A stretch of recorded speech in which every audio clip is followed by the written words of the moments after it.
لقيت خيرا يا نوى ووقيت من ألم النوى فلقد نشا بك عالم لله أخلص ما نوى وعلى عداه فضله فضل الحبوب على النوى.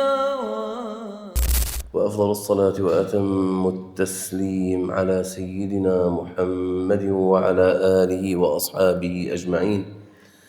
يا أيها المشتاقون لنور جماله صلوا عليه وسلموا تسليما. اللهم صل على سيدنا محمد أفضل صلواتك عدد معلوماتك وبارك وسلم كذلك.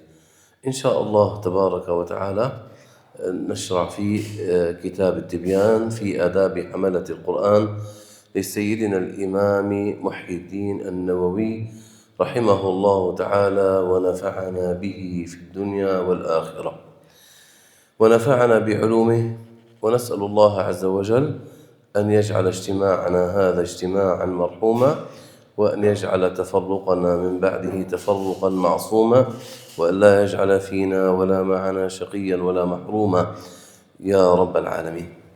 والإمام النووي رحمه الله تعالى من صالحي زمانه ومن أهل العلم الذين جمع الله سبحانه وتعالى لهم كثيرا من العلوم كما هو معلوم. وقال سيدنا أبو حفص ابن الوردي رحمه الله تعالى الأبيات المشهورة: لقيت خيرا يا نوى ووقيت من ألم النوى فلقد نشا بك عالم لله أخلص ما نوى وعلى عداه فضله فضل الحبوب على النوى. وفيها من الجناس يعني ما هو معلوم، يعني سبحان الله أنه ما أخلص ما نوى من النية الخالصة لله تعالى. وألم النوى وهو ألم البعد، يقولون شطت بهم النوى أي أمعنوا في البعد. فضل الحبوب على النوى نوى التمر وغيرها سبحان الله، فهو جناس تام لفظا ومعنى. والإمام النووي رحمه الله تعالى يعني له مزايا ميزته عن كثير من أهل عصره وأهل زمانه. من التراجم المميزة التي كتبت للإمام النووي رحمه الله ما كتبه الشيخ نور الدين عتر رحمة الله عليه في مقدمة كتابه إرشاد طلاب الحقائق، وهو كتاب في المصطلح، فيه مقدمة جميلة جدا يعني وافية، يعني ترجم فيها لسيدنا الإمام النووي رحمه الله تعالى. فأنا أنصحكم بالرجوع إليها وقراءتها لتعرفوا يعني ما شاء الله المزيد عن هذا الإمام الرباني رحمة الله تعالى عليه. ونبدأ. بسم الله الرحمن الرحيم وبه نستعين رب يسر وأعن. قال الشيخ الإمام العالم الزاهد الضابط المتقن المحقق أبو زكريا يحيى ابن شرف بن ملي النووي رحمه الله تعالى: الحمد لله الكريم المنان ذي الطول والفضل والإحسان الذي هدانا للإيمان وفضل ديننا على سائر الأديان، ومن علينا بإرساله إلينا أكرم خلقه عليه وأفضلهم لديه حبيبه وخليله وعبده ورسوله محمدًا صلى الله عليه وسلم، فمحى به عبادة الأوثان، وأكرمه صلى الله عليه وسلم بالقرآن المعجزة المستمرة على تعاقب الأزمان التي تحدى بها الجن والإنس بأجمعهم. قل لئن اجتمعت الإنس والجن على أن يأتوا بمثل هذا القرآن لا يأتون بمثله ولو كان بعضهم لبعض ظهيرا. وأفحم بها جميع أهل الزيغ والطغيان، وجعله ربيعا لقلوب أهل البصائر والعرفان. وجعله ربيعا، وهذا من الدعاء المأثور عن النبي صلى الله عليه وسلم: اللهم اجعل القرآن ربيع قلوبنا. لأن القلوب تتحول وتتقلب تماما كالفصول، يعني تجري عليها الأحوال، سبحان الله. فكما أن من الفصول فصل الربيع هو أسرها وأفرحها للقلب، كذلك القرآن نسأل الله تعالى أن يجعله ربيعا لقلوبنا، لا يخلق على كثرة التردد وتغاير الأحيان. لا يخلق أي لا، يعني يقال خلق الثوب أي بليه. الإنسان لا يشعر بالملل مع كثرة تردده، وإنما تتفتق المعاني مع ترديد كتاب الله عز وجل. ويسره للذكر حتى استظهره صغار الولدان، وضمن حفظه من تطرق التغيير إليه والحدثان، وهو محفوظ بحمد الله وفضله ما اختلف الملوان. معروف الملوان يعني الليل والنهار. ووفق للاعتناء بعلومه من اصطفاه من أهل الحذق والإتقان، فجمعوا فيها من كل فن ما تنشرح له صدور أهل الإيقان. سبحان الله، سجع لطيف ليس فيه كلفة. سبحان الله، يعني بدأ بهذه المقدمة كتابه رحمة الله عليه، ولا يخفى ما فيها من براعة استهلال، فكان حديثه فيها عن كتاب الله عز وجل. أحمده على ذلك وغيره من نعمه التي لا تحصى، خصوصا على نعمة الإيمان، وأسأله المنة علي وعلى جميع أحبابي وسائر المسلمين بالرضوان. وأشهد أن لا إله إلا الله وحده لا شريك له، شهادة محصلة للغفران، منقذة صاحبها من النيران، موصلة له إلى سكن الجنان. وأشهد أن محمدًا عبده ورسوله الداعي إلى الإيمان، صلى الله عليه وسلم وعلى آله وصحبه، وشرف وكرم وعظم ما تعاقب الجديدان. نعم، أيضا الجديدان الليل والنهار. أما بعد، فإن الله سبحانه وتعالى من على هذه الأمة زادها الله تعالى شرفا بالدين الذي ارتضاه، دين الإسلام، وإرساله، وفي نسخة وأرسله إليها محمدا خير الأنام، عليه منه أفضل الصلوات والبركات والسلام، وأكرمها بكتابه أفضل الكلام، وجمع فيه سبحانه وتعالى جميع ما تحتاج إليه من أخبار الأولين والآخرين، والمواعظ والأمثال، والآداب وضروب الأحكام، والحجج القطعيات الظاهرات في الدلالة على وحدانيته سبحانه وتعالى، وغير ذلك مما جاءت به رسله صلوات الله وسلامه عليهم، الدامغات لأهل الإلحاد الضلال الطغام، وضعف الأجر في تلاوته، وأمر بالاعتناء به والإعظام، وملازمة الآداب معه، وبذل الوسع في الاحترام. والنبي صلى الله عليه وسلم حينما ذكر الدين النصيحة، وذكر منها ولكتابه، فمن النصح لكتاب الله عز وجل الدوام على قراءته كما تعلمون، وملازمة الأدب معه، يعني إلى غير ذلك. وقد صنف في فضل تلاوته جماعات من الأماثل والأعلام كتبا معروفة عند أولي النهى والأحلام، لكن ضعفت الهمم عن حفظها بل عن مطالعتها، فصار لا ينتفع بها إلا أفراد من أولي الأفهام. ورأيت أهل بلدنا دمشق حماها الله تعالى وصانها وسائر بلاد الإسلام مكثرين من الاعتناء بتلاوة القرآن العزيز تعلما وتعليما وعرضا ودراسة في جماعات وفرادا. يعني هذا حال مدينة دمشق، ليس فقط في زمان الإمام النووي رحمه الله تعالى، وكما ورد أن النبي صلى الله عليه وسلم قال: بين أنا نائم إذ رأيت عمود الكتاب احتمل من تحت وسادتي، وفي رواية من تحت رأسي، فظننت أنه مذهوب به فأتبعته بصري فعمد به إلى الشام. الشام بلد أهل القرآن، نسأل الله تعالى أن ينفعنا بهم وأن يجمعنا بهم، أهل القرآن الكريم.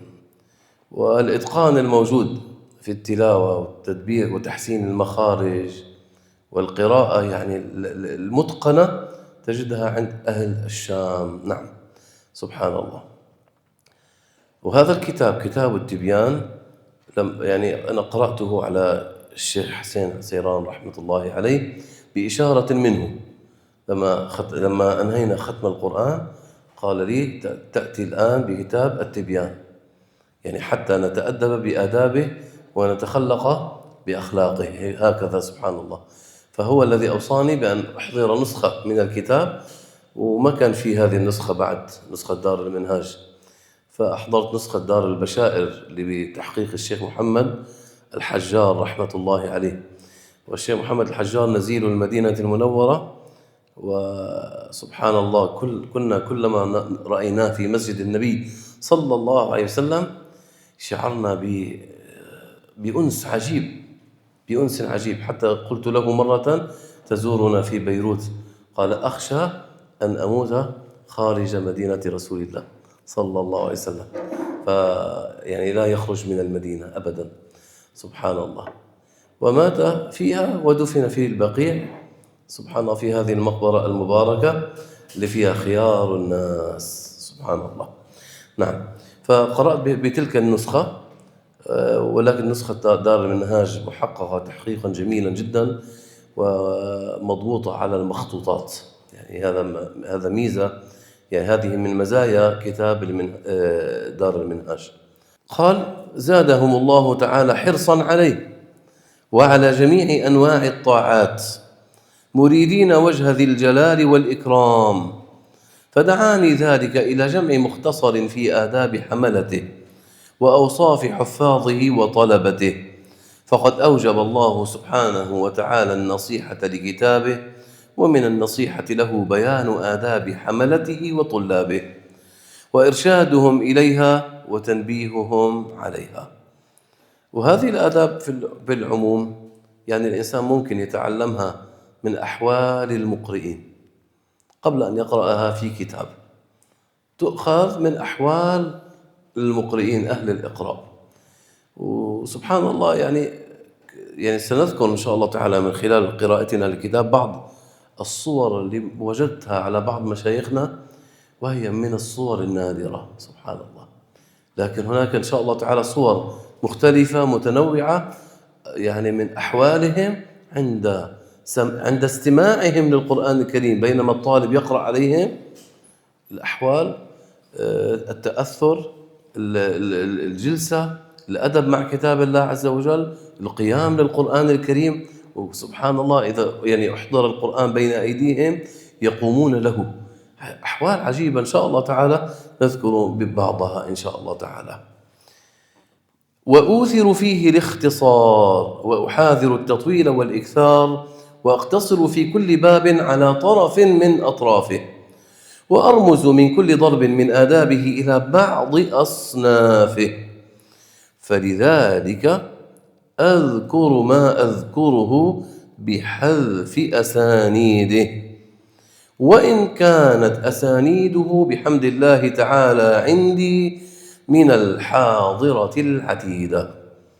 الحاضرة، نعم، الأسانيد محفوظة عند الإمام النووي ومعروفة، لكنه أراد أن يختصر، لأن الهدف هو التأدب بآداب القرآن الكريم، وليس الهدف من ذلك إبراز ما عنده من محفوظات ومن معلومات، سيما الأسانيد.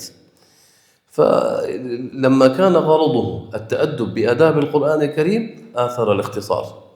وأما قوله وأرمز، وتصح أيضا وأرمز، قال أصل بذلك أن تكون بالإشارة، إما بالعين تمام أو بالحاجب أو بالشفة، هذا هو الرمز.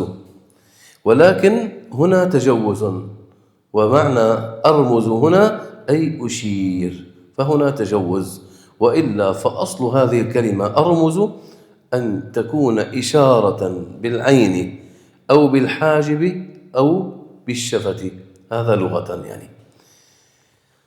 قال فإن مقصود التنبيه على أصل ذلك والإشارة بما أذكره إلى ما حذفته مما هنالك، والسبب في إيثار اختصاره، إيثار حفظه، أن يحفظ هذا الكتاب، وكثرة الانتفاع به وانتشاره. ثم ما وقع من غريب الأسماء واللغات في الأبواب أفرده بالشرح والضبط الوجيز الواضح على ترتيب وقوعه في باب في آخر الكتاب، ليكمل انتفاع صاحبه ويزول الشك عن طالبه. وهذه ميزة في الإمام النووي رحمه الله تعالى، يعني التوضيح للطالب والتفهيم للطالب، حتى أنه يعني ما ترك لك من غريب الألفاظ، غريب اللغات، غريب الأسماء إلا وشرحها في آخر الكتاب. ويندرج في ضمن ذلك وفي خلال الأبواب جمل من القواعد، وفي نسخة وفي خلل الأبواب، هنا وفي خلال، وفي نسخة خلل، تمام، ولا بأس بذلك، فجمع خلل خلال، ومثل جبل وجبال، نفس الجمع، جبل وجبال، خلل وخلال. قال ونفائس من مهمات الفوائد، وأبين الأحاديث الصحيحة والضعيفة مضافات إلى من رواها من الأئمة الأثبات، وقد أذهلوا عن نادر من ذلك في بعض الحالات. وهذه المقدمة سبحان الله كتبها الإمام النووي رحمه الله تعالى يعني قبل شروعه في الكتاب. اليوم عادة لما التصنيف تكتب المقدمة إيش؟ آخر شيء بعد الانتهاء من الكتاب يجمع فيها الفصول والأبواب والفهرسة.